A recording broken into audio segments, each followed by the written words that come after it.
It's time for a Dinomite Christmas.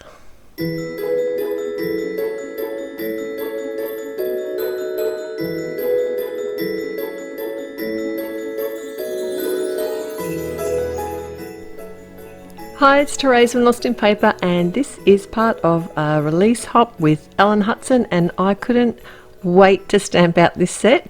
It's a fun Christmas set designed by Brandi Kincaid, and it's called Dinomite Christmas, and it is just that. It has dinosaurs and Christmas stuff and sentiments and little bits that you can dress up your dinosaurs with. It's awesome. Anyway, I've stamped out my dinosaur here. I think it's a T-Rex, looking at those little arms. And I've stamped him out with some obsidian black ink because I'm going to do some pencil colouring today. I did mask the top portion of his head because I wanted to make it look like he was carrying the Christmas tree. And the set includes this little garland of Christmas lights.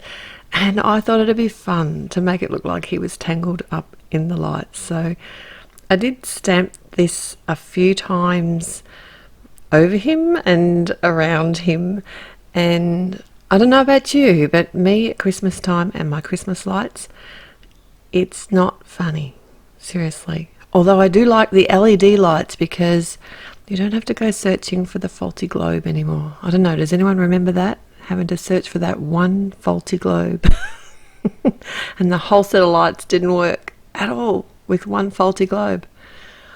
Thank goodness for LED.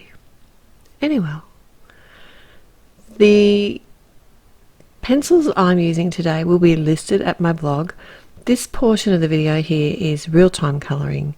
The tree, I kept it very simple. So when I'm colouring with Prismas, and this is on the Nina 110 cardstock, it's actually directly on my card base that I'm doing this. I'm not pushing hard on the pencils, I'm just adding some colour to the cardstock. And I like to add a couple of the tones of the colour first, kind of add the shadows where I want them to be, and I went a bit back the front this time. I don't know why, I just thought it'd look good to have the lime colour green in the centre of the tree and then the darker edges this time. Normally I'd go the other way around, but anyway, I think it turned out okay. And just added a different highlight on the tree. But once I've added my colour, that's when I come in and use the Gamsol to actually blend out the pencil strokes. So you're really going to notice it here with the actual dinosaur that I'm colouring. I'm laying down like it's a blue, and then I've got like a slate grey blue to add some shadowing.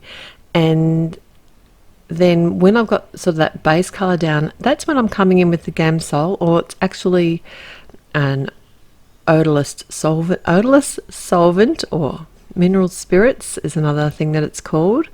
And I'm simply just blending out the colours with that on the cardstock, and look how bright that brings those blues out. It's kind of like magic. Well, card making magic.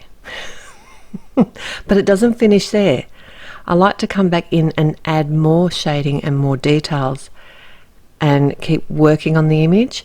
And I don't always come in and re-blend it with the Gamsol unless I'm wanting to blend out the lines a little bit. Sometimes I want the added texture of the pencil, and it just really comes down to personal taste. It doesn't really matter. There's no right or wrong, it's what you like. And I did actually, I don't know if you noticed, I did draw an end on the plugs, like I think it's a universal cord. And when I ground my images, I usually head for the warm and the cool greys mixed together, putting the darker one closer to the edge of the image. And sometimes I actually do like to leave this as a pencil to give it some texture. Other times I'll come in and blend that out. And it didn't take me very long at all to colour this, although I did speed it up here. If you want to see it in real time, you can actually slow the video down at YouTube. Just, I would recommend turning the volume down because it slows my voice down and it sounds weird. Okay, the sentiment today is from the same set, and I just wasn't sure whether to do it. I didn't want to do it in black. I just didn't feel right. So I tried it in blue and green, and I just did it on some scrap paper and tested how it would look. Decided on the Desert Night from Altenew, that one. And I think that looks really pretty. So don't forget to head to my blog to find out more about the hop and the release, and find out who else is hopping and be inspired by their designs and how you can win. I look forward to seeing you there. The link is in the description below. Till next time, happy paper crafting. Bye.